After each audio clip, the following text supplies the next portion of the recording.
Bonsoir chers amis,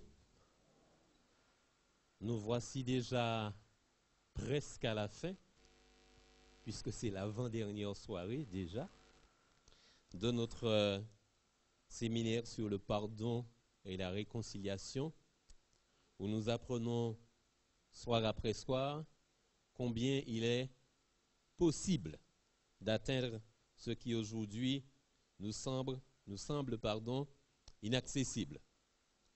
Nous avons vu déjà le pardon, comment il est inconditionnel, comment il est basé sur l'amour. Nous avons vu comment obtenir ce pardon de Dieu par la capitulation, la confession, la repentance. Ce pardon qui, lorsque nous le recevons, nous permet à notre tour de pardonner autour de nous. Et puis, nous avons entamé la réconciliation, parce que le pardon ouvre la voie à la réconciliation. Hier soir, nous avons vu comment il était nécessaire que nous fassions une liste qui nous semble improbable, mais qu'il est nécessaire de faire afin justement de pouvoir continuer dans cette dynamique de la réconciliation. Et donc, ce soir, nous allons avoir la deuxième partie de la réconciliation avec le message qui s'intitule « Le dialogue incontournable ». Le dialogue incontournable. Je vous invite à incliner la tête avec moi pour une courte prière. Éternel, notre Père, notre Dieu, en ce soir, nous voudrions que ton Esprit Saint nous éclaire, nous instruise, nous conduise dans la voie qui nous mène à toi, dans la voie qui nous mène vers notre prochain, afin que nous soyons un, comme tu le désires, ô Père. Puisses-tu donc nous accorder non seulement la sagesse, mais encore la force, le courage, l'humilité et l'amour qu'il nous faut, afin de pouvoir être à ton image. En Jésus, nous t'avons prié. Amen. Vous savez, nous l'avons dit et répété à plusieurs reprises, particulièrement lorsque nous parlons de réconciliation, qu'il faut à un certain moment que nous puissions entrer dans ce dialogue avec l'autre, n'est-ce pas?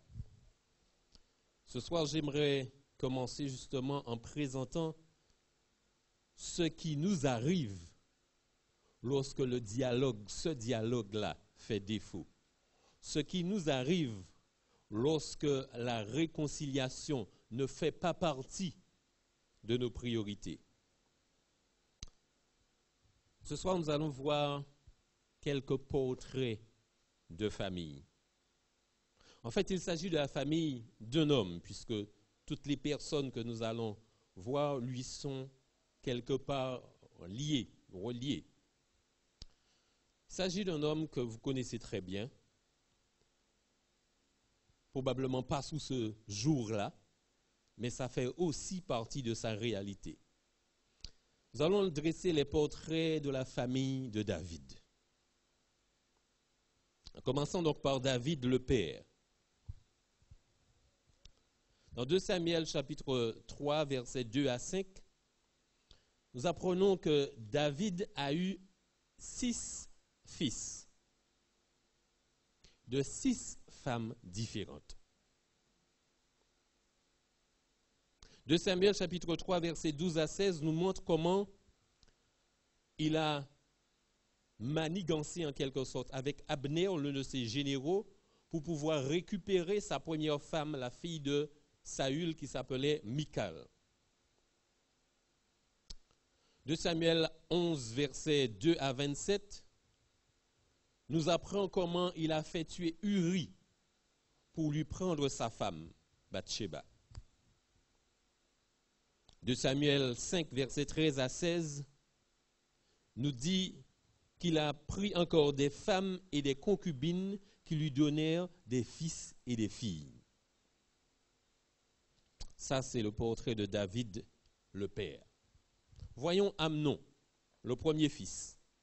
Dans 2 Samuel 13, 1 à 18, nous apprenons qu'Amnon a comploté avec son cousin pour coucher avec sa demi-sœur Tamar.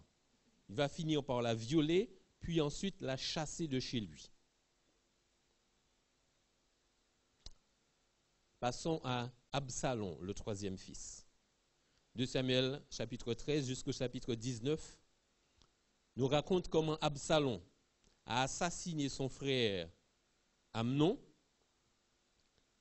comment après un certain temps il va coucher avec les concubines de son père et finir par fomenter un coup d'État contre lui, ce qui lui vaudra de mourir sous la lance d'un des généraux de David.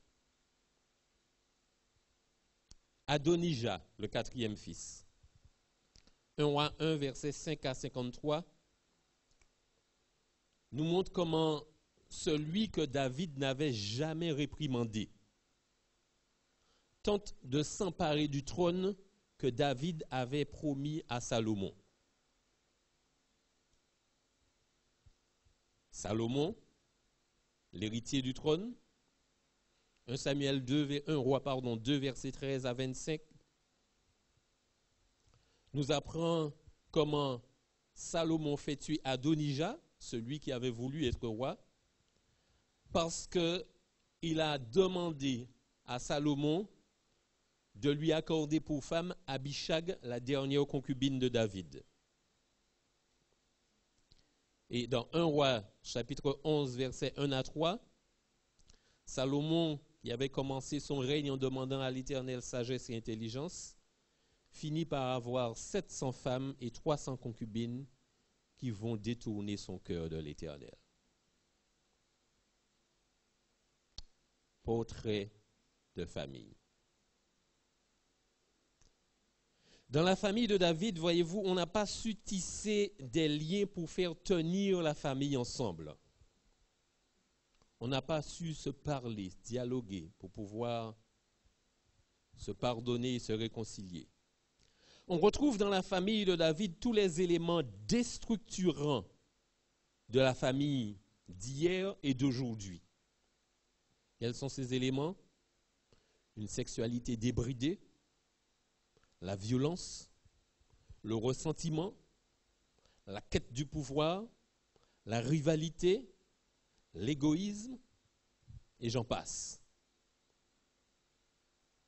À cause de tout cela, aujourd'hui, nous nous retrouvons avec des familles de toutes sortes, des familles que l'on dit nucléaires, étendues, décomposées, recomposées, refondées, monoparentales, homoparentales.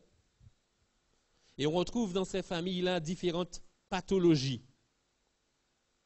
Des familles abusives, violentes, castratrices, infantilisantes, parentalisantes, avilissantes, etc. Comment, dans de telles conditions, peut-on se construire, se repérer, se réparer, s'identifier, s'attacher, se détacher, s'équilibrer? Voyez-vous, l'homme est, comme nous l'avons vu hier soir, un être social qui a absolument besoin d'autrui pour vivre.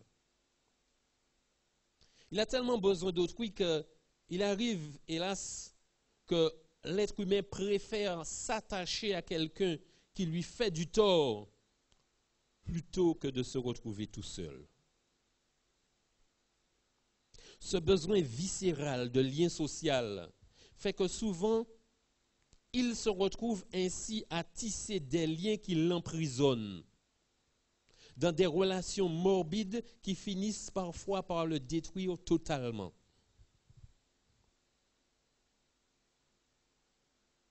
Cette décadence que l'on constate dans la famille aujourd'hui ne remet pas en question la famille, mais remet en question ceux qui la composent.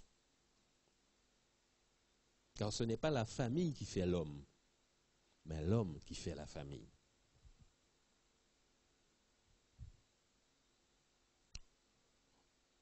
En examinant les familles, on constate qu'il y a différents types de familles. Ou plutôt, on peut donner plusieurs caractéristiques à la famille. Il y a ce qu'on appelle des familles de sang, c'est-à-dire composées donc de géniteurs, père et mère, et leur descendance. Ça, c'est les liens du sang. Il y a les familles de droit, où une personne ou un couple adopte un enfant, adoption légale. Donc ça, c'est des familles de droit, liens de droit. Il y a des familles de fait, c'est-à-dire des gens qui se retrouvent réunis par des circonstances de la vie. Il n'y a pas entre eux de lien de sang ni de lien de droit, mais ils se retrouvent à vivre ensemble. Donc des familles de fait. Et puis il y a des familles de choix,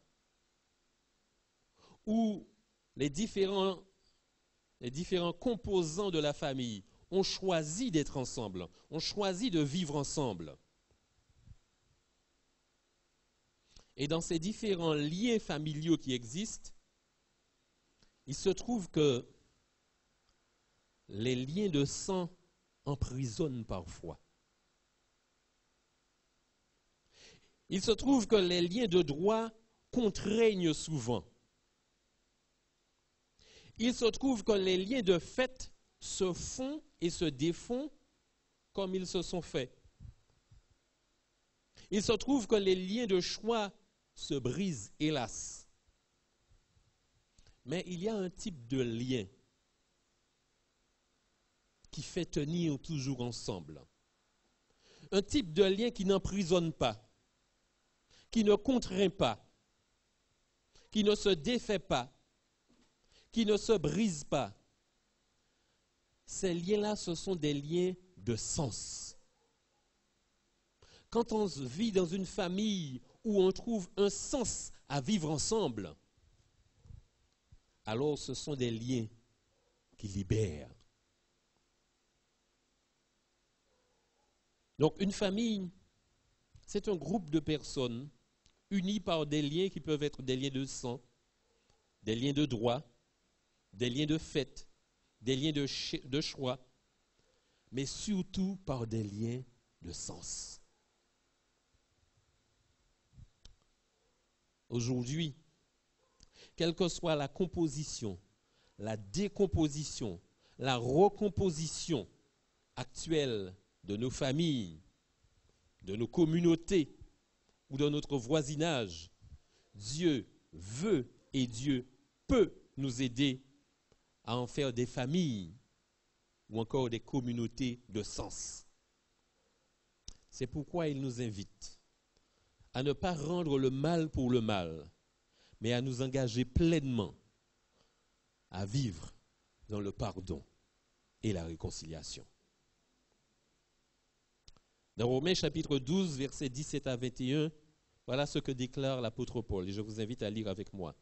Romains chapitre 12, versets 17 à 21. Ne rendez à personne le mal pour le mal. Recherchez ce qui est bien devant tous les hommes. S'il est possible, autant que cela dépende de vous, soyez en paix avec tous les hommes.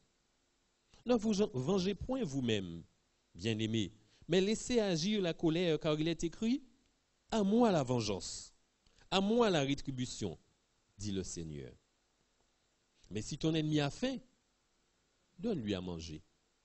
S'il a soif, donne-lui à boire. Car en agissant ainsi, ce sont des charbons ardents que tu amasseras sur sa tête. Ne te laisse pas vaincre par le mal, mais surmonte le mal par le bien. Ces principes sont à la base de ce que nous appelons la réconciliation. La deuxième étape de la réconciliation, la 9e depuis que nous avons commencé, est la suivante.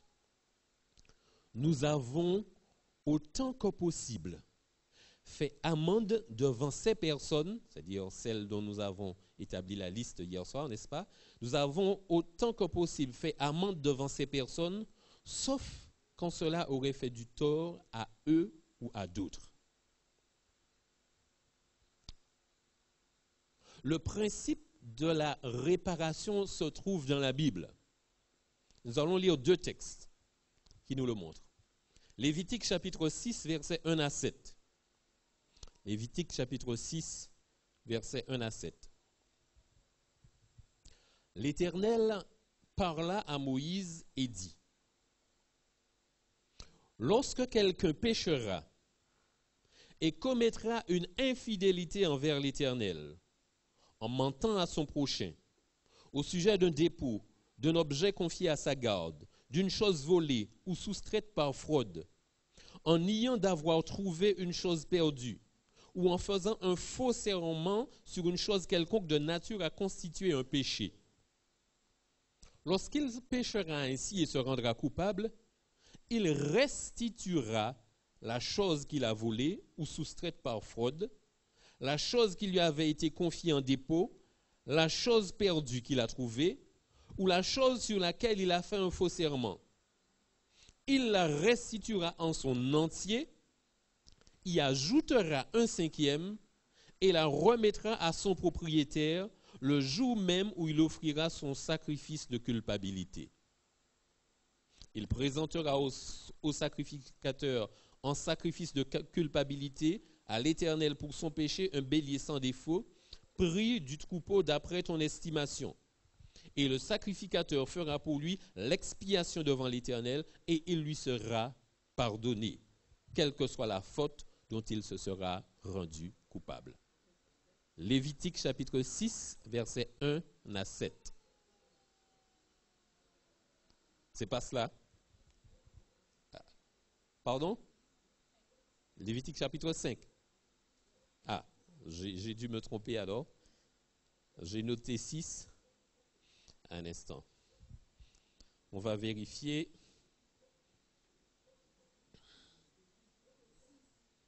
Chapitre 6, versets 1 à 7. Bien, c'est ce que j'ai dit. Alors, attendez. Ah, attendez, oui, je sais pourquoi. Certaines Bibles, effectivement, c'est la fin du chapitre 5. Donc, c'est chapitre 5, je crois, à partir du verset 20, etc. D'accord, effectivement. Selon la version que vous avez, ça peut être différent. D'accord, voilà la différence. OK. Donc, effectivement, c'est Lévitique 6, 1 à 7. Pour ceux qui ont la version, je crois, c'est 1910. Sinon, pour les autres, ça pourrait être Lévitique 5, verset 20 jusqu'à la fin du chapitre. Voilà, exact. Bien. Donc, ça, c'est le premier texte concernant la restitution, la réparation. L'autre se trouve dans Nombre chapitre 5, versets 6 à 8.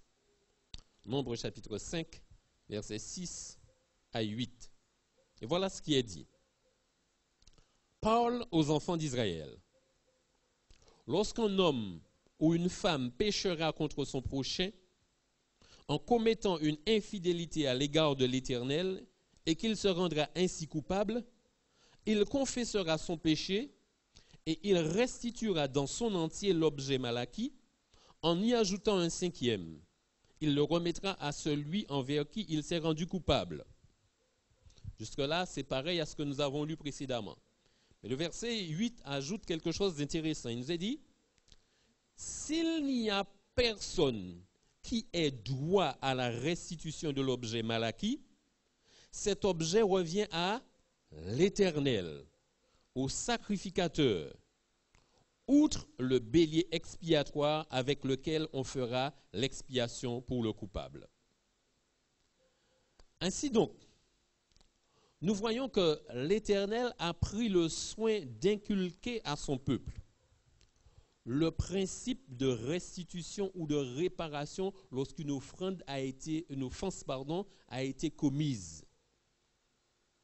Et il est allé jusqu'à dire que même lorsque la personne offensée ne serait plus là, la restitution est toujours due.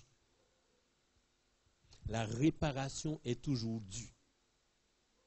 Donc, en quelque sorte, la réparation, selon ce que Dieu nous enseigne, est imprescriptible. Le temps qui passe ne l'efface pas. La disparition même de l'offensé ne l'efface pas. Voilà pourquoi il est si important, chers amis, que notre pardon s'accompagne de réconciliation. Parce que la réparation fait partie intégrante de la réconciliation. Ellen White dit ceci envers Jésus, pages 37 et 38. Confessez vos péchés à Dieu seul, qui peut les pardonner, et confessez-vous mutuellement vos torts. Si vous avez offensé votre ami ou votre prochain, votre devoir est de le reconnaître. Et le leur, c'est de vous pardonner. Vous devez ensuite rechercher le pardon divin parce que le frère que vous avez blessé est la propriété de Dieu. Et en l'offensant, vous avez péché contre son Créateur et son Rédempteur. Une confession, et vous allez comprendre encore pourquoi, quoique nous parlions de réconciliation, on parle encore de confession, vous le verrez dans quelques instants. Une confession véritable est toujours précise et avoue des péchés déterminés. Ça, nous l'avons déjà lu, mais il est bien de le répéter ici. Certains péchés sont tels qu'ils ne peuvent être confessés qu'à Dieu seul. D'autres doivent être confessés à ceux qui en ont été les victimes. D'autres, enfin, sont des fautes publiques et exigent une confession publique. Mais toute confession doit être explicite, directe et nommer les péchés mêmes dont on s'est rendu coupable. Page 96. Si nous conservons l'iniquité dans nos cœurs, si nous retenons quelques péchés connus, le Seigneur ne nous exaucera pas, tandis que la prière du pécheur repentant et du cœur brisé sera toujours acceptée. Et en lien direct avec la réconciliation, écoutez bien la phrase qui suit, dès que nous aurons délaissé tous nos péchés et réparé nos torts dans la mesure du possible, nous pourrons nous attendre à l'exaucement de nos prières. Nos propres mérites ne pourront jamais nous attirer les faveurs de Dieu. Ce sont les mérites de Jésus qui nous sauveront. C'est son sang qui nous purifiera. Toutefois, nous avons quelque chose à faire, nous conformer aux conditions de sa grâce. Donc tout cela pour nous faire comprendre combien il est important, chers amis, qu'avec le pardon, nous associons la réconciliation. La réconciliation, nous l'avons dit hier soir, peut être à l'initiative de l'offensé ou de l'offenseur. Mais voici justement les 4 étapes en quelque sorte de la réconciliation. Tout d'abord, il faut arrêter le préjudice, le tort que l'on cause. Ça semble une évidence, n'est-ce pas? On ne peut pas se réconcilier et continuer à faire la même chose. Donc, arrêter le préjudice, c'est-à-dire prendre conscience du mal que l'on cause et arrêter cela. Deuxièmement, il faut reconnaître sa faute. Et reconnaître sa faute, c'est quoi? Nous en avons parlé déjà, c'est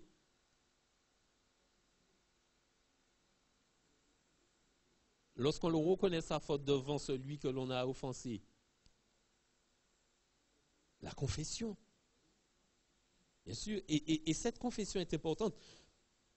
Vous avez probablement déjà entendu, lorsqu'on fait des reportages sur certains procès, et parfois on entend les personnes qui ont été victimes dire à propos donc, de celui qui était accusé, je voulais l'entendre dire, je voulais qu'il reconnaisse qu'il m'a fait du tort, n'est-ce pas?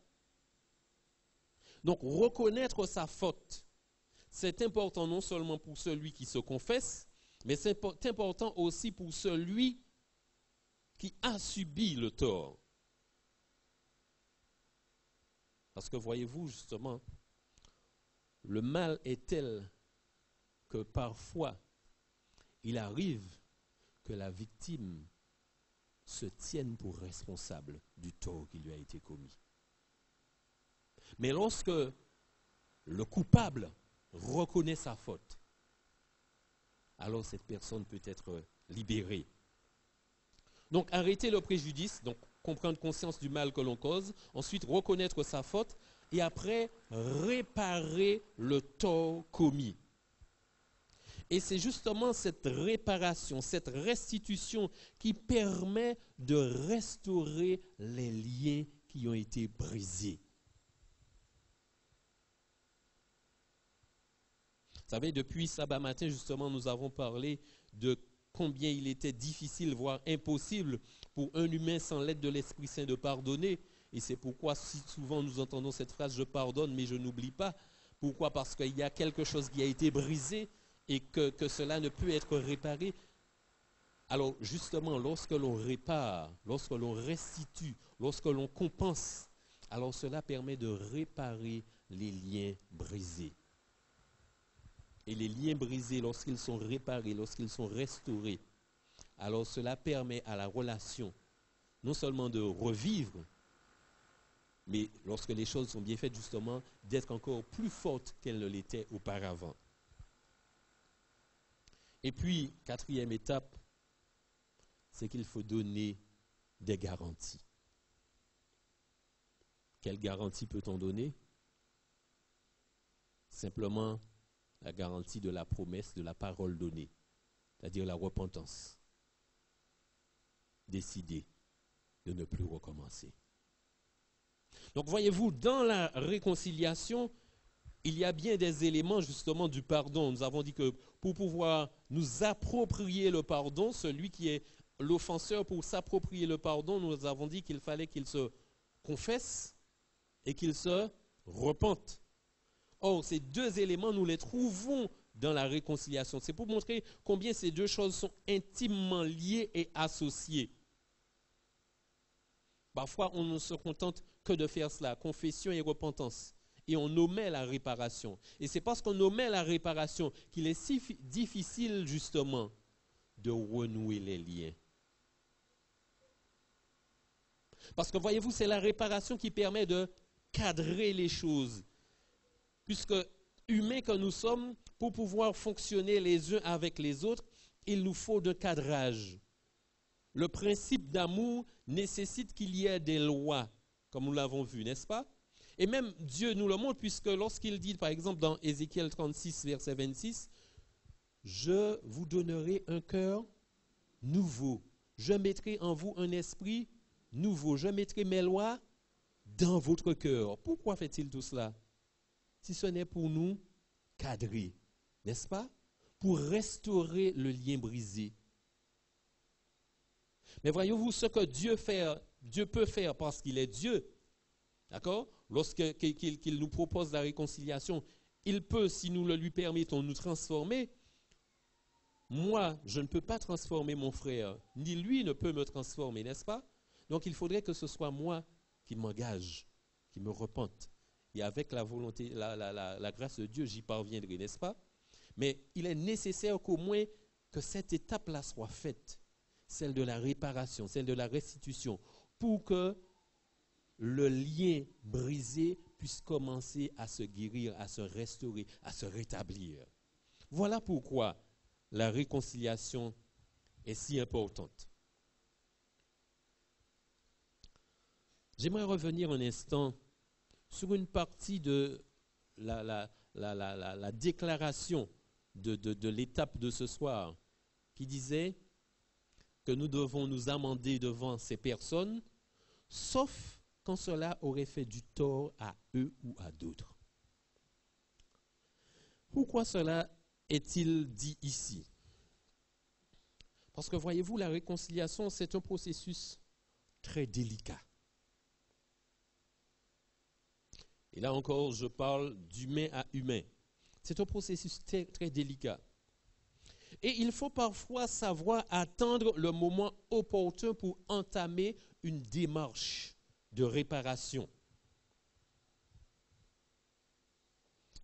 Certains d'entre vous se rappellent peut-être cet épisode de l'histoire de la Nouvelle-Calédonie. En 1988, il y a eu la fameuse prise d'otage dans la grotte d'Ouvéa, n'est-ce pas, où plusieurs gendarmes ont été tués, et il y a aussi des Kanaks qui ont été tués. Et à la suite de cela, un an après, le leader, disons, emblématique de la Nouvelle-Calédonie, qui s'appelait Jean-Marie Tjibaou, a été tué, lui et un autre de ses camarades, qui s'appelait Yewene. Ils ont été tués par un autre Kanak, qui s'appelait Djoubeli Weah, qui leur reprochait justement d'avoir cédé lors de la prise d'otage d'Ouvéa.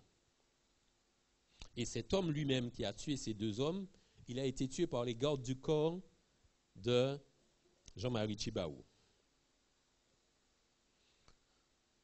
Donc la prise d'otage c'était en 88, l'assassinat c'était en 89. 10 ans après cette prise d'otage, les familles des Kanaks ainsi que les familles des gendarmes se sont réconciliées. Mais il a fallu attendre encore 6 ans pour que les familles de Jean-Marie Tjibaou et de Yewene se réconcilient avec la famille de Djoubeli Weah. Donc, en tout, depuis l'assassinat, il a fallu 15 ans pour que les familles, enfin, se réconcilient.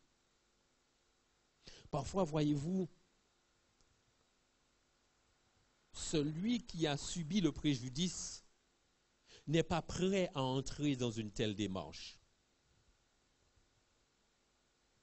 Il faut donc savoir attendre le moment opportun.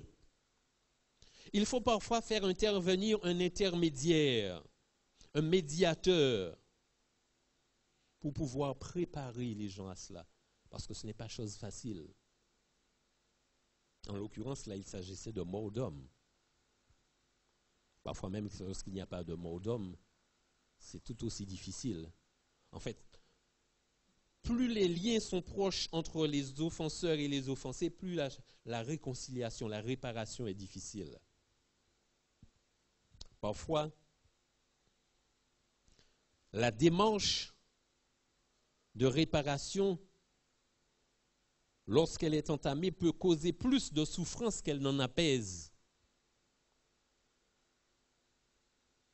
Et c'est pourquoi la petite phrase de prudence dit « sauf quand cela aurait fait du tort à eux ou à d'autres ». Donc parfois, il faut même aller jusqu'à éviter une présence physique. Parfois, il faut faire la démarche d'abord par écrit, en attendant qu'un moment plus propice puisse parvenir, puisse arriver. En tout cas, à travers tout cela, ce qui est important à retenir, c'est qu'il faut respecter la souffrance d'autrui. Ce n'est pas parce que moi je veux la réconciliation que je dois l'imposer à l'autre.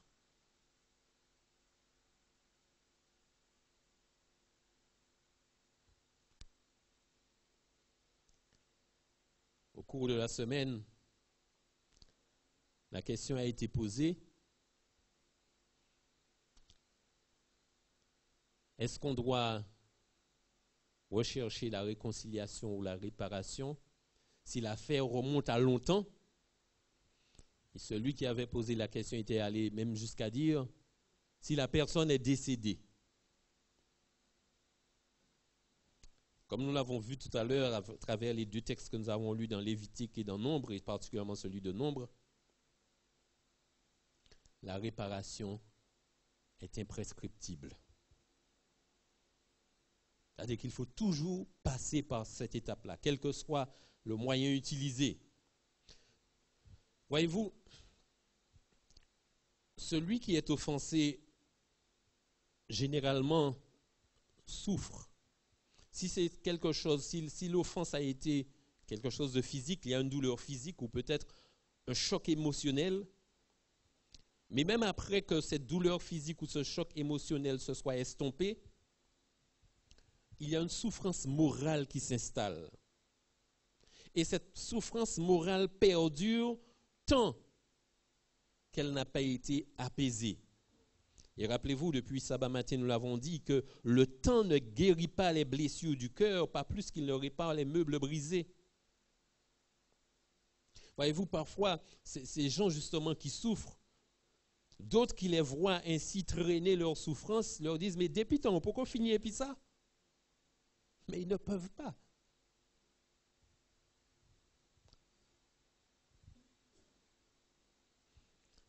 Ce qui se passe justement lorsque celui qui souffre voit qu'il n'est pas compris, etc., eh bien cette victime, elle enfouit sa souffrance. Elle ne l'exprime plus. Et la souffrance devient donc inconsciente. Et puisque cette personne n'est pas entendue, alors elle perd confiance en elle, elle perd confiance en autrui, elle perd goût à la vie, elle dépérit et elle s'éteint à petit feu. C'est une manière de réagir. D'autres réagissent différemment. D'autres réagissent en se révoltant ou se rebellant contre tout et contre tous. Et ces personnes-là finissent généralement soit par être cyniques, d'accord, jusqu'au point de devenir, comme on dit, inhumain, ne plus ressentir quoi que ce soit pour qui que ce soit, ou encore finissent dans la violence, ou alors dans la déchéance morale, s'adonnant à toutes sortes de plaisirs. Voilà pourquoi, chers amis, qu'en matière de réparation, il n'y a pas prescription. Parce que seule la réparation peut permettre à celui qui souffre de retrouver la paix, la sérénité. Et vous, la réconciliation permet de rendre justice, permet à ce que le face-à-face dont nous avons parlé hier soir puisse être restauré. La restauration, c'est faire en sorte que le face-à-face de communion qui existait ou qui devrait exister, que ce face-à-face qui s'était mué en face-à-face d'affrontement, que ce face-à-face-là de communion donc puisse reprendre toute sa place, pour que afin que tous soient un, soit encore possible. Et c'est pour cela, et particulièrement à la phase de réparation, c'est pour cela qu'il faut communiquer, dialoguer, s'écouter, s'entendre, se parler, se comprendre, s'accepter, s'accorder, afin de pouvoir à nouveau faire face ensemble.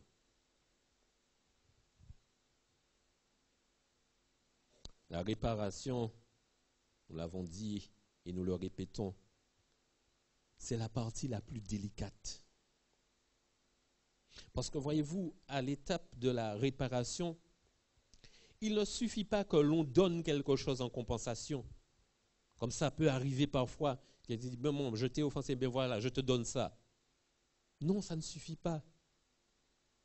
Parce que ce qui est donné, il faut que cela soit acceptable et accepté par celui qui a été offensé pour que ce soit une réparation. Il faut que ce qui est proposé convienne à l'autre. Et cette personne qui est lésée peut parfois aussi faire une demande. Et il faudrait que cette demande, celui qui doit la satisfaire, il faudrait qu'il soit en mesure de répondre à cette demande. Donc c'est pourquoi il est nécessaire qu'il y ait ce dialogue. Et c'est pourquoi nous voyons que dans le cas que j'ai cité tout à l'heure de Nouvelle-Calédonie, il a fallu tout ça de temps.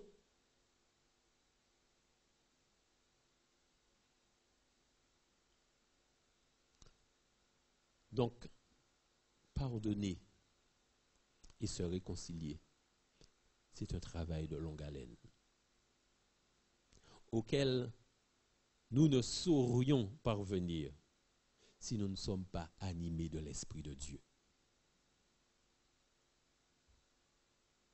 Parfois même, il arrive que certains disent, mais comment dire, ou pas un chrétien, parce qu'il voit que l'autre est réticent ou que l'autre est lent à parvenir.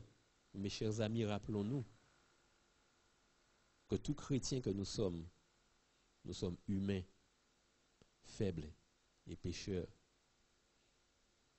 Et nous devons apprendre à respecter la souffrance d'autrui quand il ne peut pas marcher au même pas que nous. Ça, c'est aimer. Dieu qui nous aime, il apprend à marcher à notre rythme depuis si longtemps. Ne pourrions-nous pas faire de même avec ceux que nous avons offensés?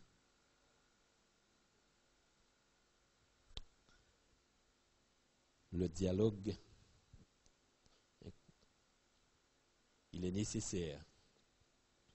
Le dialogue, il est possible lorsque nous permettons à Dieu de nous guider afin que la réparation, afin que la réconciliation soit une réalité dans nos vies. Nous allons nous arrêter ici.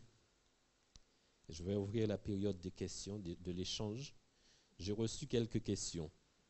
Je pense que certaines d'entre elles ont déjà dû trouver leur réponse dans la présentation de ce soir, mais je vais quand même les lire pour pouvoir y répondre. Et si après cela, il y en a d'autres, nous allons également les considérer.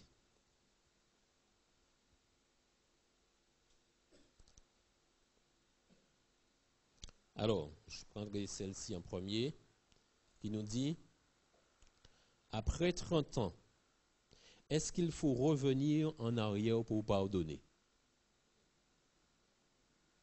Qu'en dites-vous? N'est-ce pas? Alors, étant donné que la personne avait posé la question hier soir, donc je pense qu'elle a eu la réponse dans le message de ce soir, n'est-ce pas? Il faut pardonner pour que je sois guéri, pour que je puisse ouvrir la porte de la réconciliation à l'autre et que nous soyons reconstruits, que les liens qui libèrent soient rétablis. Autre question. Si j'ai fait du mal et que je ne me suis pas rendu compte, comment puis-je aller vers celui que j'ai offensé?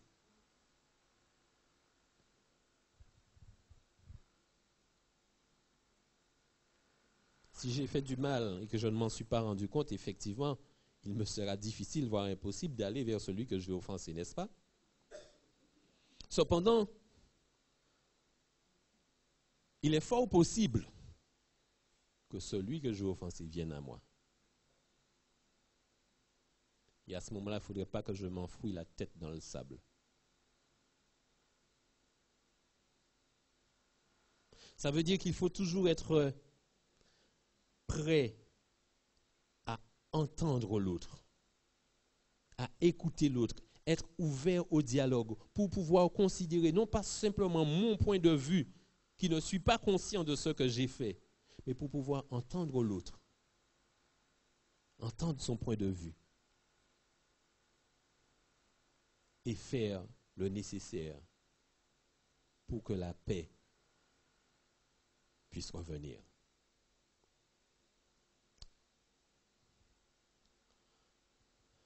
Alors, une autre question qui n'est pas directement liée, disons, à la réconciliation, mais qui y a plutôt trait au pardon, et nous allons voir. Alors, cette personne me dit ce qui suit. Avec tout ce que j'ai entendu, je ne comprends plus les versets 14 et 15 de Matthieu 6. Merci pour votre explication. Alors, nous allons lire Matthieu 6,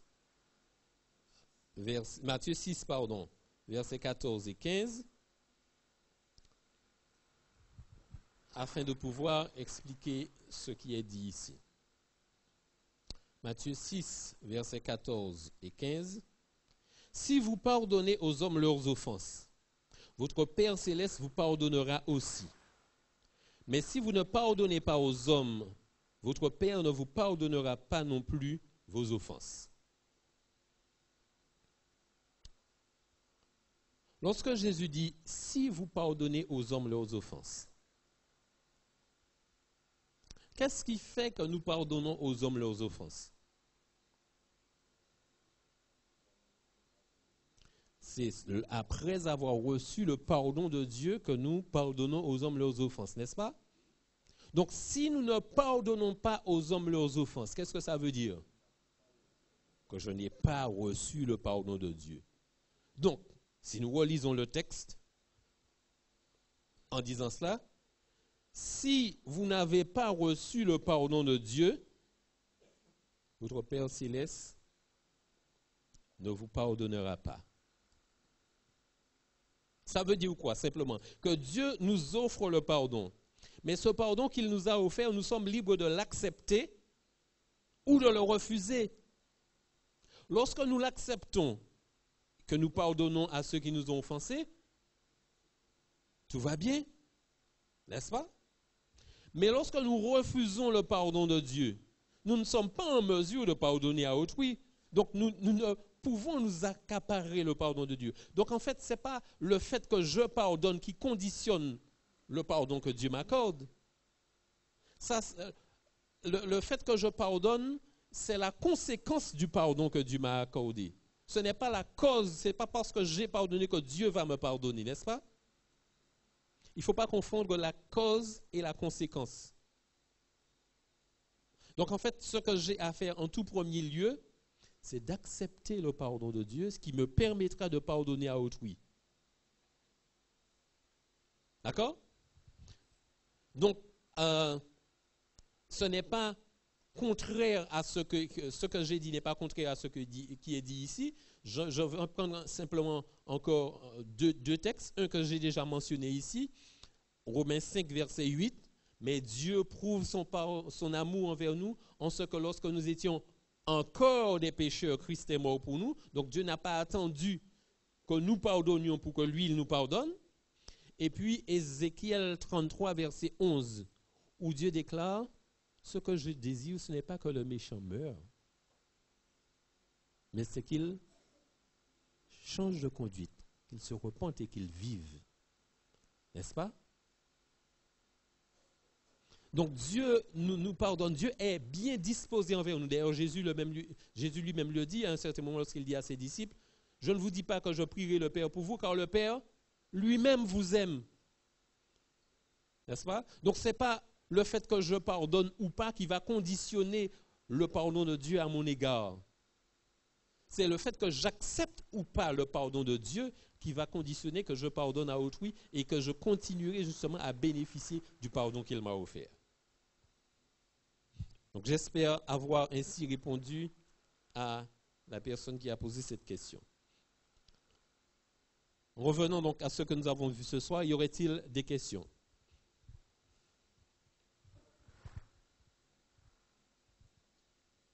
Oui, est-ce qu'on peut apporter le micro jusqu'ici, s'il vous plaît?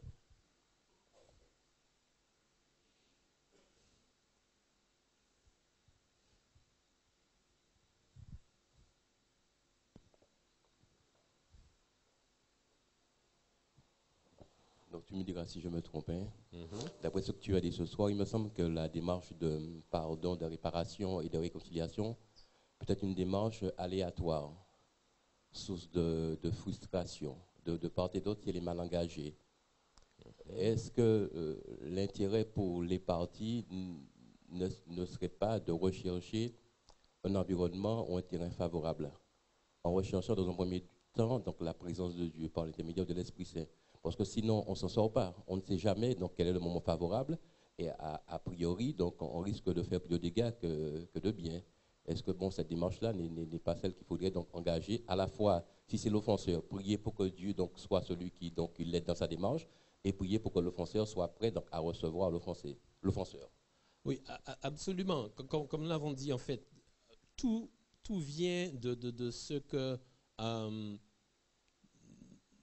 nous avançons, nous fonctionnons justement avec l'Esprit de Dieu. D'accord? Puisque le pardon vient de Dieu et la réconciliation aussi. Pourquoi est-ce que j'ai effectivement pris le soin de mentionner ce dont tu parles? C'est pour éviter certaines réactions que nous avons ou certains comportements que nous avons parfois lorsque nous sommes dans cette démarche de pardon et de réconciliation. Parfois, nous avons ces comportements abusifs, hein, de ne pas être suffisamment sensible au cheminement d'autrui, à la souffrance d'autrui, etc. Donc, puisqu'en dépit du fait que, comme je l'ai dit, que nous soyons chrétiens, bon, je parle a priori pour ceux qui sont chrétiens, s'il s'agit d'un chrétien et de non-chrétiens, encore de deux non-chrétiens, la chose est encore, on le voit un petit peu encore plus compliquée, mais nous avons tendance, parce que nous sommes chrétiens, de croire que là où j'en suis de mon cheminement, de mon expérience, l'autre en face de moi doit être au même niveau. Et parfois, ce n'est pas le cas. Et c'est pour cela qu'il faut être attentif à l'autre. Ce n'est pas pour dire que, bon, je vais m'exonérer de cela, non.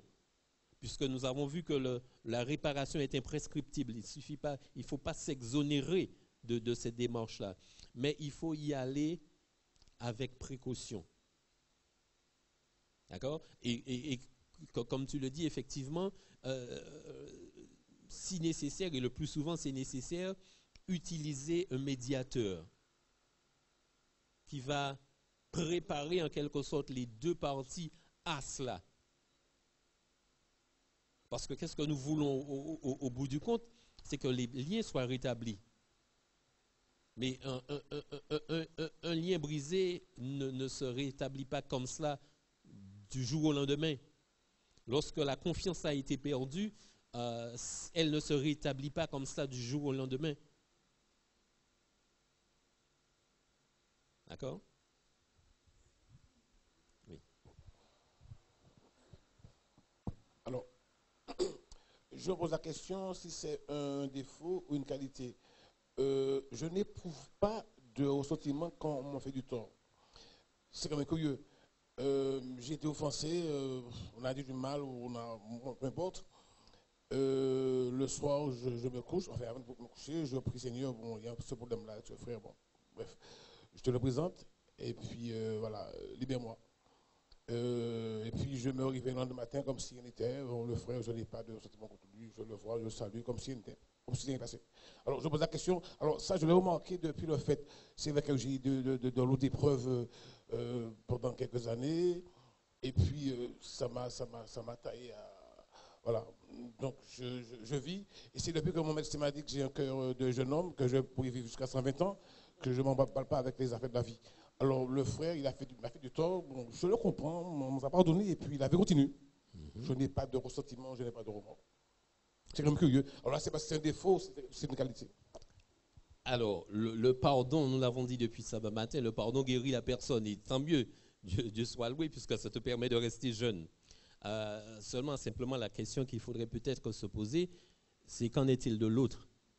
Est-ce qu'il est conscient du tort qu'il a fait? Est-ce qu'il a évolué par rapport à cela? Et puis aussi, est-ce que la relation entre cette personne et toi se trouve affectée, peut-être pas de ton côté, mais peut-être de son côté par rapport à cela? Et c'est là où, comme nous l'avons dit aussi depuis sabbat matin, que la réconciliation reconstruit la société. Le pardon guérit la personne, d'accord, pour toi ça va, mais pour que les liens soient rétablis et que la société, le lien entre vous puisse être fort et vibrant, il est nécessaire qu'il y ait une véritable réconciliation. Même si toi, tu n'es pas affecté par la chose, mais lui pourrait en être affecté. Et si tu ne vas pas vers lui, tu ne sauras pas. OK? Alors, mon problème, c'est avec la confiance. Faire renaître la confiance après une offense. J'invite quelqu'un chez moi, cette personne me vole mon argent. je pardonne à cette personne, Mhm. est-ce que j'invite cette personne à venir à nouveau chez moi? Est-ce que je peux lui faire encore confiance à lui laisser ma maison? C'est là mon problème. OK. Alors, avant que tu ne l'invites de nouveau, il faudrait que la confiance soit rétablie. Et pour que la confiance soit rétablie, il faut entamer cette démarche de réconciliation. Ou, dans la phase de réparation, tu pourrais être amené à demander à cette personne de te restituer ton argent, d'accord? Puisque la réparation consiste à cela. Tu peux être libre de le lui laisser aussi, puisque comme nous l'avons dit à un certain moment, que la justice demande à ce que la faute soit toujours punie. Mais l'offensé peut décider de prendre sur lui la punition. D'accord? Mais il est important également que l'offenseur se repente. D'accord? Et alors il me semble que, si mes souvenirs, la question avait été posée en public, où quelqu'un parlait justement d'un problème où la personne qui offense est quelqu'un de, disons, mentalement dérangé, c'est-à-dire que bon, qui ne peut pas être. Alors à ce moment-là, dans ce cas-là, comme peut-être dans d'autres ou celui que tu précises, il faudrait parfois justement au moment de la réparation, du dialogue, puisque c'est là qu'on pose le cadre, hein, si cette personne est incapable de maîtriser ses envies, de s'approprier ce qui ne lui appartient pas, il faudrait justement, et là, d'un commun accord, fixer le cadre. Eh bien, dit, tant que tu ne seras pas en mesure tu ne franchiras pas la porte de ma maison. Ça peut être un moyen, si justement vous êtes parvenu à ce consensus-là. C'est un cadrage qui est fait. Ça ne veut pas dire qu'il y a de l'animosité, mais c'est un cadrage ou peut-être une mise à l'épreuve jusqu'à ce que. D'accord? Mais ça fait partie justement c'est pourquoi il est nécessaire de dialoguer, de s'écouter, de s'entendre, de se comprendre, de s'accepter. N'est-ce pas? Okay. Alors, devant.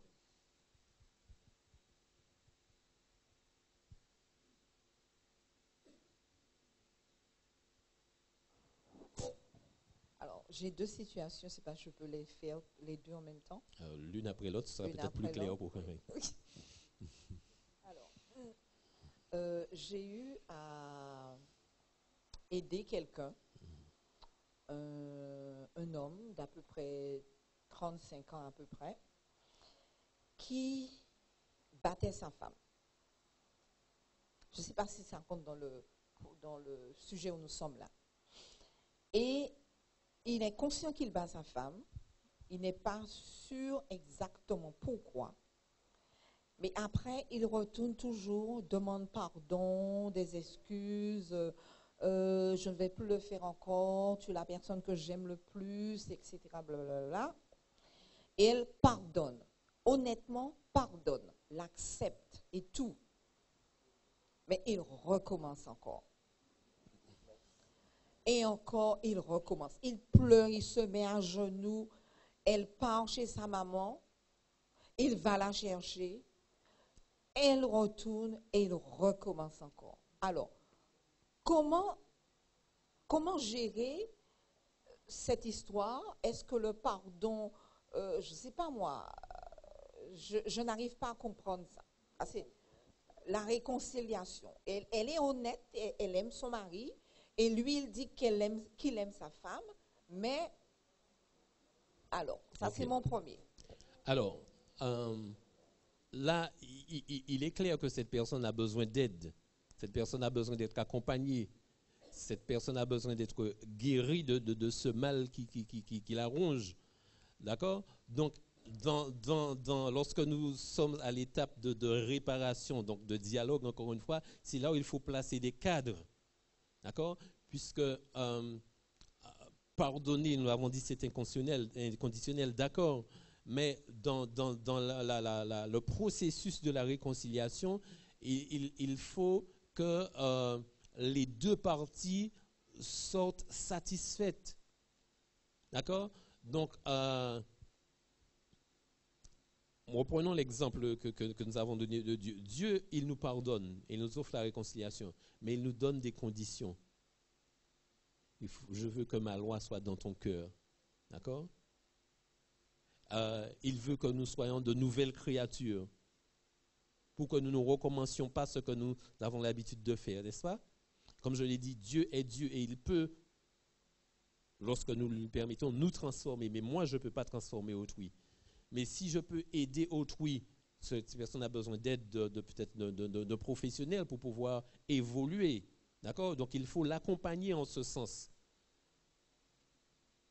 D'accord? Cela n'empêche pas que le pardon soit accordé, mais il faut que dans ce processus de réconciliation, des garanties puissent être données, que le cadrage soit mis en place pour pouvoir permettre justement une amélioration de la situation.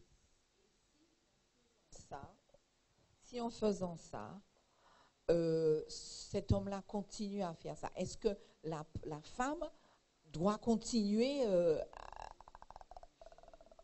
insister à... Il n'y a pas de droit. Ce n'est pas le terme qu'il faut, puisque celui qui pardonne est libre de pardonner. Il n'est pas obligé, mais est libre de pardonner. Elle peut laisser ça pour là. Celui qui pardonne n'est pas obligé de pardonner. Ce n'est pas droit pardonner ou droit... C'est pas cela.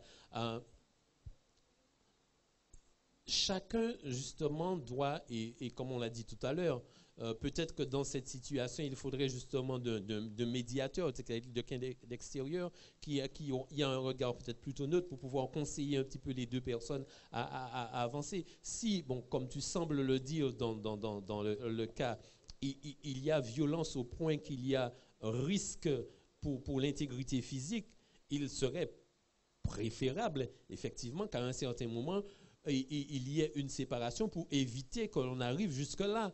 D'accord? Mais tout cela fait partie justement de ce dialogue nécessaire et incontournable qu'il faut avoir. Et qu'il faut avoir avec suffisamment de, comment dirais-je, de lucidité. D'accord? Comme je l'ai dit précédemment, il ne faut pas avoir ni de fatalité négative, ni de fatalité positive en se disant « Ah, parce qu'on a pardonné, ça ira bien » ou bien que ça ne va jamais marcher. Il faut être lucide. D'accord? Je peux donner le deuxième Le cas? deuxième, oui, vas-y. Ah, okay. Attends, prends le micro pour qu'on t'entende. Je disais à la sœur, moi je connais des gens comme ça qui battaient leurs femmes, etc. Mais c'était un malade qui avait besoin d'être soigné. Donc, ensemble, ils ont pris des rendez-vous chez des spécialistes et l'homme a été guéri. Donc, maintenant, il va plus sa femme. Il a un problème, il a besoin d'aide médicale. Voilà, c'est pourquoi je dis qu'il faut de la lucidité. Il faut aussi de l'aide extérieure quand c'est nécessaire. D'accord? Alors, deuxième cas. Tout à l'heure, on a parlé on a mentionné offenser quelqu'un par omission. D'accord? Mm-hmm. Alors, quelqu'un, par omission, a offensé quelqu'un d'autre. Elle s'est rendue compte que cette personne a été offensée par elle. Et la personne qui a offensé par omission et a su qu'elle a offensé par omission a fait la démarche et est allée près de la personne qui a été offensée et lui a dit « J'ai compris, j'ai appris que je t'ai offensé par omission, mais honnêtement, je ne savais pas que je t'ai offensé, etc., etc. Je te demande pardon. » La personne lui répond, alors la personne n'accepte pas que elle a offensé par omission et refuse de pardonner. Alors, dans ce cas-là, c'est l'un des cas où on a justement besoin d'une tierce personne. Parce que si effectivement cette personne qui a été offensée tient rigueur à celle qui l'a offensée, toute démarche venant de cette personne aura une fin de non-recevoir. Donc, il faut aider cette personne qui a été offensée justement à pas à s'amender, à comprendre et à accepter l'autre. Puisque rappelez-vous que pour pardonner, qu'est-ce qu'il faut?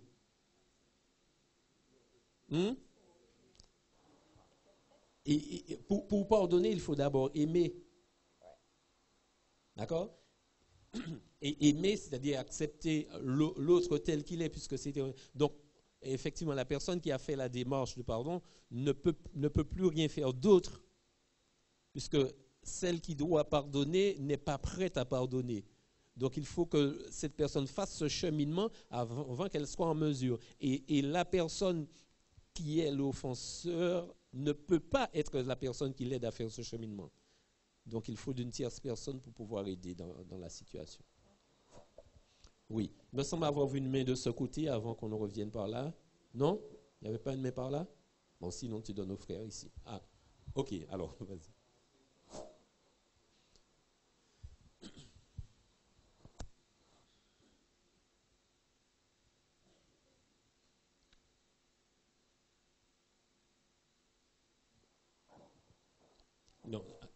Non, derrière toi, frère Haïti. Voilà.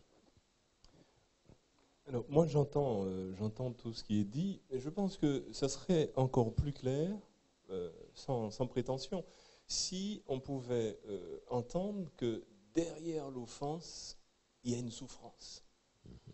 En fait, derrière l'offense, il y a une souffrance.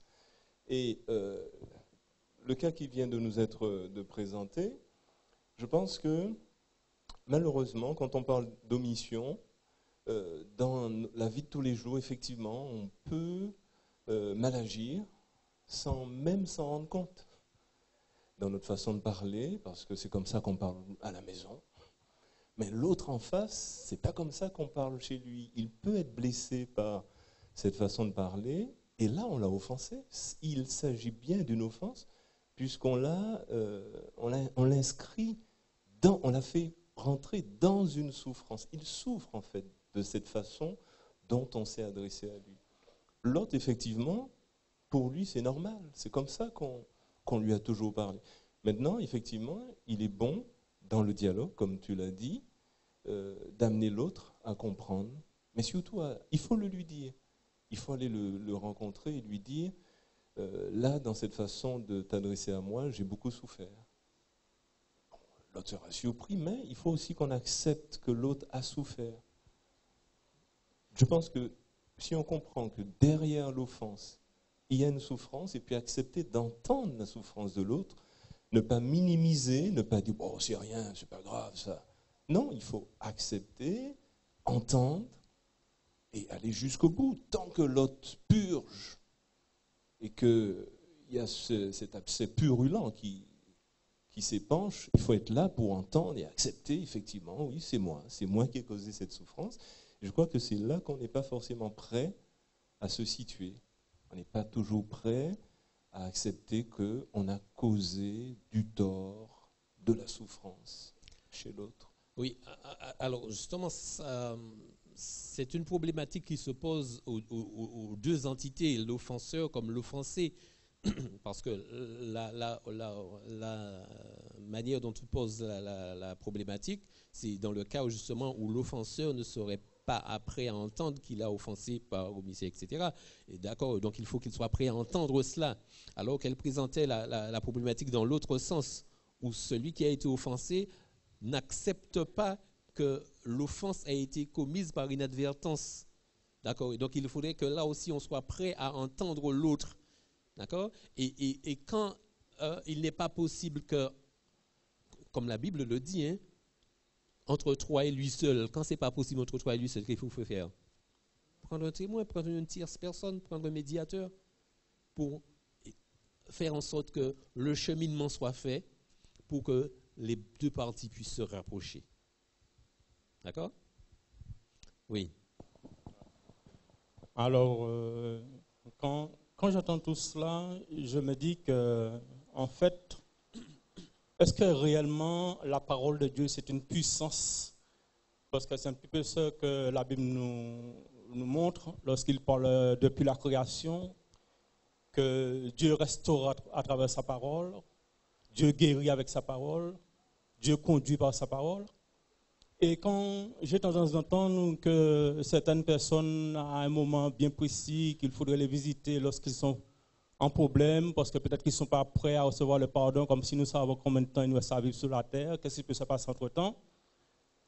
Quand je vois que Jésus nous donne un conseil, si jamais tu viens à l'adoration, entre-temps tu te rappelles que ton frère a quelque chose contre toi, laisse-le ton offrande, va vers ton frère pour te réconcilier. Là encore, il ne dit pas que le frère sera d'accord ou pas, mais il sait que tu as reconnu, tu as senti qu'il y a une différence entre toi et quelqu'un et Dieu te demande d'aller vers. Est-ce qu'il ne serait pas plus simple aujourd'hui de se demander, est-ce qu'il ne faudrait pas retourner aux sources qui est la parole de Dieu pour trouver les solutions? Parce que ce que moi je comprends, nous sommes adversaires, nous les hommes, entre nous. Nous sommes opposés depuis le péché. Maintenant, il y a seulement Dieu qui peut permettre avec son esprit de recomposer, de remettre les hommes ensemble. Et nous avons besoin de Dieu dans ce sens que, quelle que soit la situation, Dieu nous dit, c'est comme pour les enfants d'Israël, chaque jour ils avaient une offrande à faire, il y avait le grand jour du pardon et tout le monde devait être OK avec ce grand jour du pardon pour que le pardon soit général pour le peuple. Maintenant, le temps ne nous appartient pas. Maintenant, c'est vrai qu'on ne peut pas imposer à quelqu'un d'accepter nos pardons, mais nous sommes, par la parole de Dieu, demandés à faire ces démarches-là maintenant.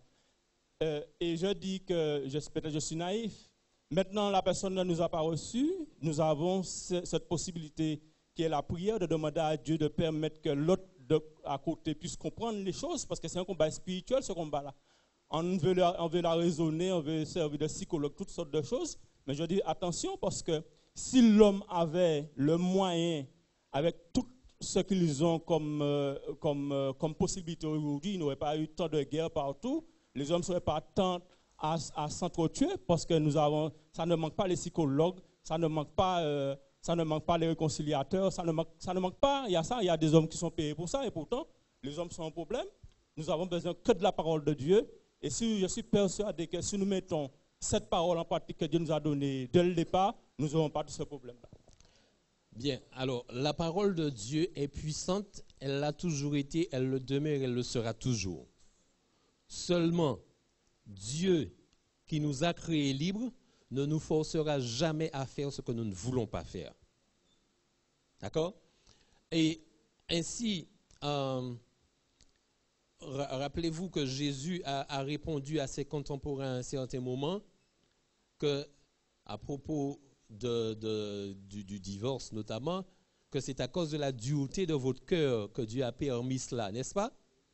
Donc, Dieu, il peut, mais il ne nous forcera jamais. C'est-à-dire qu'il tient compte justement de ça. Et depuis tant de temps, comme il dit, Dieu use de patience envers nous. Parce qu'il sait que nous ne sommes pas tous au même point. Il sait que nous ne sommes pas tous arrivés au même stade de compréhension et d'acceptation, de bonne volonté pour qu'il agisse en nous.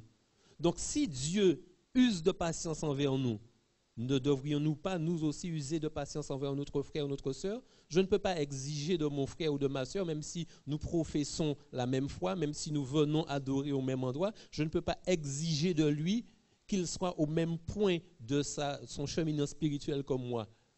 S'il n'y est pas encore arrivé, je l'attendrai. Et ça, c'est faire preuve d'amour envers lui. Puisque c'est ce que Dieu fait envers moi. Et le fait de s'en remettre à autrui et parfois aux hommes, comme tu dis, il faut aussi savoir que Dieu nous a donné de l'intelligence pour pouvoir faire certaines choses. Et si les dons que Dieu a fait à certains d'entre nous qui peuvent aider d'autres, nous ne devons pas les mettre de côté, puisque ces personnes qui ont pour talent de pouvoir aider d'autres, quel que soit le domaine dans lequel ils exercent, c'est aussi un don de Dieu qu'ils exercent. D'accord? Dieu a fait certains prophètes, certains apôtres, certains médecins, certains, etc., etc. Donc, il nous faut tenir compte de tout ça et utiliser tous les moyens que Dieu met à notre disposition pour pouvoir avancer et aider mon frère, ma soeur à avancer. Présentation, vous avez dit que l'être humain seul n'existe pas. Il existe par rapport à l'autre qui est en face. Et quand Dieu nous a créés dans le jardin d'Éden, il nous a créé un être social. Nous avons besoin l'un de l'autre. Et nous avons Jésus qui était divin et humain.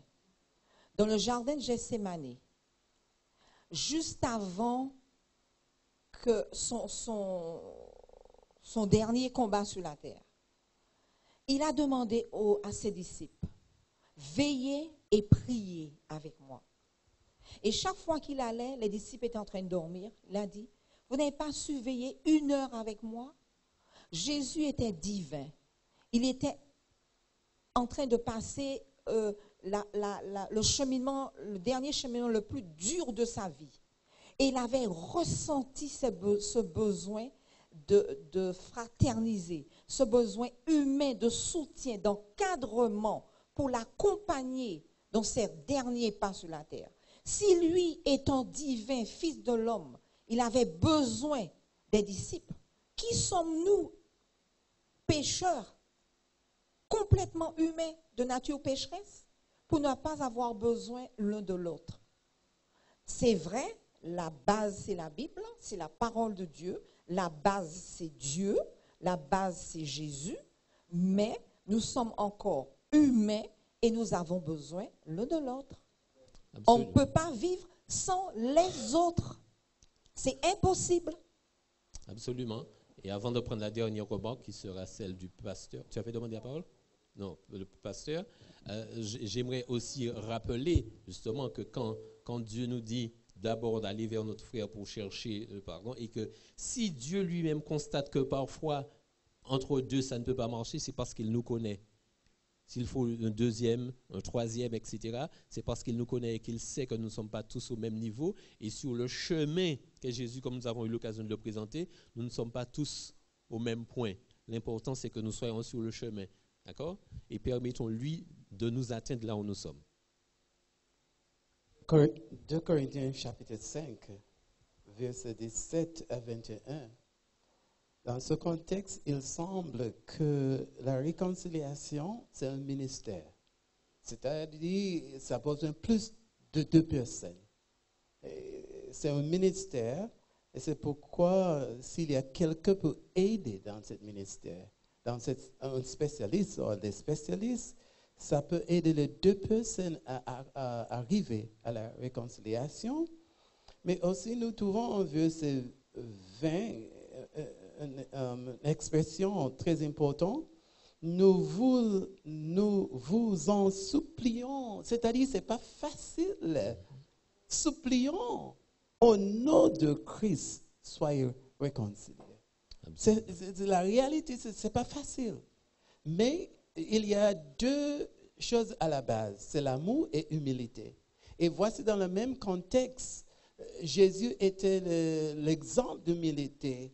Et si nous voulons atteindre la réconciliation, c'est important que nous aimons comme Christ nous aime et que nous soyons humbles. Absolument. Comme Christ est humble. Merci beaucoup. Donc, l'heure étant avancée, on va s'arrêter là. Demain soir, nous n'allons pas être ensemble, donc nous allons nous retrouver vendredi soir. Ce que moi je souhaite, ce que moi je prie le Seigneur pour chacun d'entre nous, c'est que tout ce que nous avons appris, tout ce que nous avons compris, tout ce que nous avons accepté, que nous puissions le mettre en pratique. Parce que cela ne sert à rien de savoir, cela ne sert à rien de comprendre, cela ne sert à rien d'accepter si nous n'arrivons pas à concrétiser. Et au contraire, cela nous sera préjudiciable parce que Dieu nous dira que vous saviez. N'est-ce pas? Donc, chers amis, chers frères et sœurs, nous allons répéter cette étape, deuxième étape de la réconciliation. Nous avons autant que possible fait amende devant ces personnes que nous avons offensées, sauf quand cela aurait fait du tort à eux ou à d'autres. Si véritablement vous êtes disposés, après avoir établi la liste hier soir, d'aller vers ces personnes pour faire amende honorable, pour pouvoir réparer, pour pouvoir être réconcilié.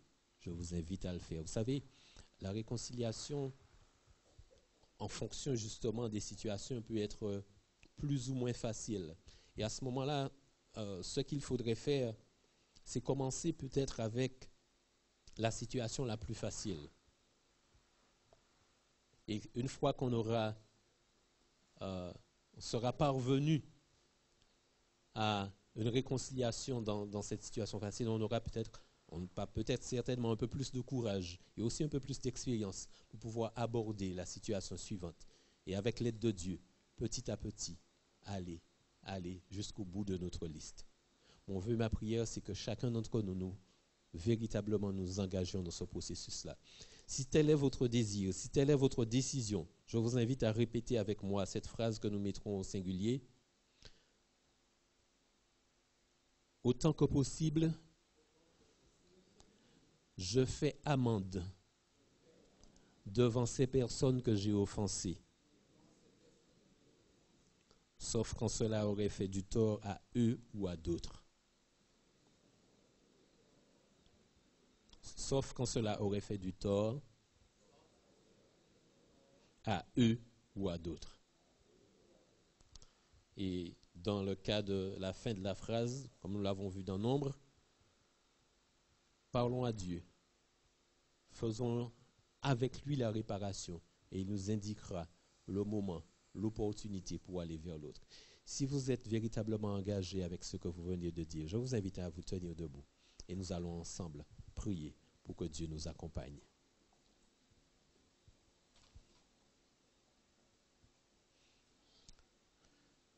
Éternel, notre Père, notre Dieu, en ce soir, nous sommes infiniment reconnaissants envers toi, parce que tu nous as montré le chemin. Tu nous as donné les éléments pour que véritablement nous puissions parvenir à la paix, à la sérénité, à la réconciliation avec toi et avec notre prochain. Père éternel, jusqu'ici, tu nous as conduits, pas à pas, étape après étape, à comprendre toutes les implications du pardon et de la réconciliation.